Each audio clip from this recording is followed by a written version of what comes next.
He's just a paycheck without me. This place would have gone up in flames. You ever hear someone say that, loud enough to make the whole room pause and wonder if maybe, just maybe, the wrong people are running the show? I'll never forget the first time I heard it, sitting 3 seats down from a guy who had no idea the CEO was right behind him, dressed down in an old hoodie, taking notes like any other worker just trying to get through another snowy night at Timberstone Lodge. Yeah, that happened.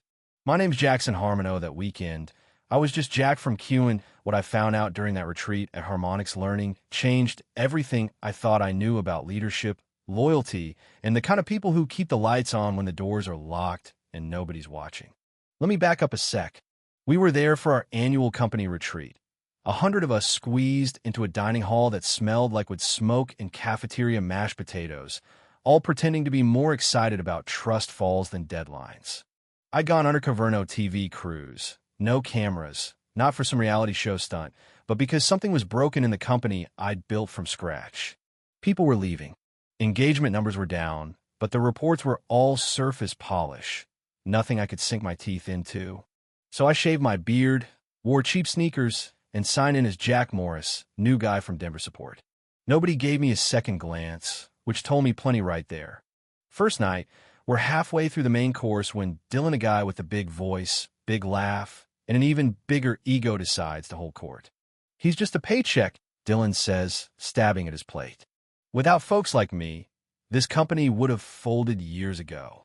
And the table, well, they laugh, not really at him, but with him, like he's the only one saying what everybody's thinking, but nobody else has the guts to say. And then, right in the middle of his speech, Dylan drops a name. Linda. If it weren't for Linda and a few others who actually give a damn, that name, Linda, just rings out above the chatter. I write it down, right there at the table, because sometimes the truth just slips out between bites of dry chicken and nobody notices but you. Across the room, a couple of young employees are whispering. He's not wrong if Linda quits, I'm out. That's gospel, not gossip. At that moment, I realize the real power in this company doesn't show up on the org chart. Someone named Linda never mentioned in a single leadership report might be the reason people are still here. The next morning, the lodge is blanketed in snow and the whole place feels quieter, like everyone's waiting for something. Team building at the lake, the usual game. Build a shelter, pick a leader, freeze your tail off for a mug of cocoa. Dylan's on my team. Lucky me, but I'm not watching him. I'm scanning for someone who matches the legend. Instead, I see Marsha mid-50s, sturdy, short hair with more gray than brown, carrying a canvas tote and a thermos. Not the center of attention, but people drift toward her like birds to a power line in winter. She's not even on my team, but within 10 minutes, she's helping everyone, picking up dropped gloves, tightening tarps, solving problems without ever giving an order. When her team's shelter holds through a wind gust and ours collapses, Dylan blames the rope. I blame the wind, but nobody's fooled. It's clear who's actually holding things together. Afterward, I catch up to Marsha. Nice job out there, I say, trying to sound casual. She gives me a tired smile, tells me she's been through enough retreats to know what's coming next. Fake shelters, bruised egos, chili for dinner. She laughs, really laughs, and walks off to help someone else. No fuss, no need for credit. The more I watch, the more I see.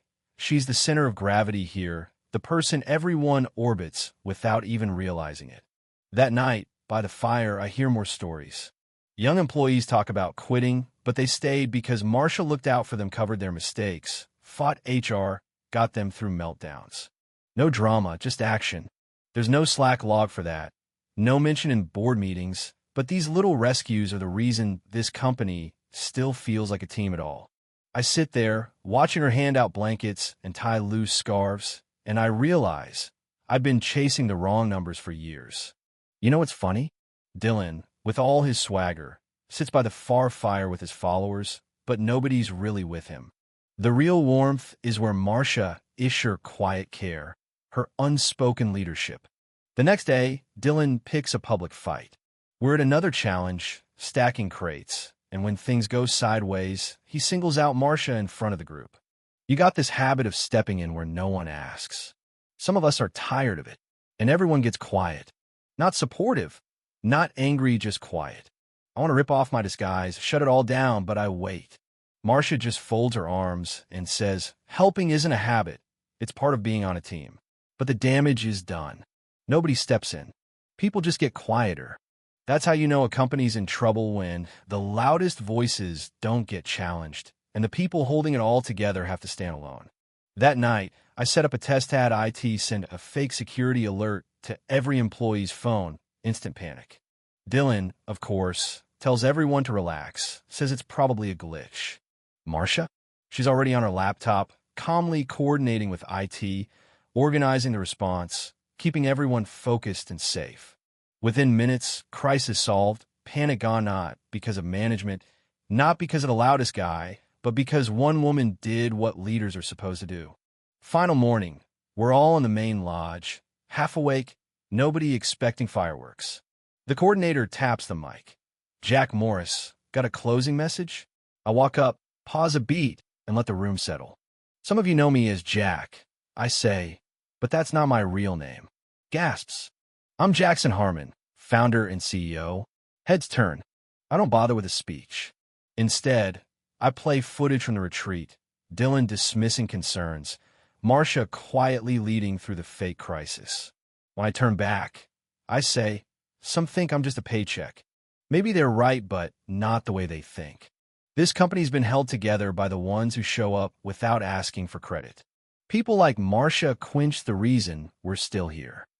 There's a pause, then the room stands, slow at first, then all at once except Dylan. Marcia's face goes red, but she doesn't look away. I help her up, the applause swells, and for the first time, the right person gets seen. A week later, it's back to the boardroom, glass walls, fancy coffee, the usual power plays. But I don't sit at the head of the table. Instead, I put up a picture, Marcia laughing with new hires, snow still on her sleeves. You ask for performance metrics, I tell the board, but what we need is truth. My mother built this company on trust, on care. Somewhere along the line, we lost that. I announced Marcia as our new VP of Culture and Value. No politics, no empty titles, just a promise to protect what matters. When she steps in her new office, she says, don't let this become about politics.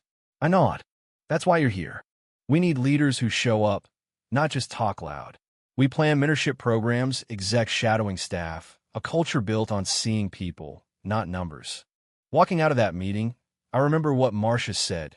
People get loud, and others get quiet until something breaks.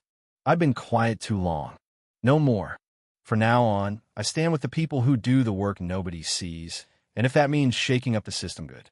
If this story reminds you of someone at your job who carries more than their share, quietly, without applause, share this with them.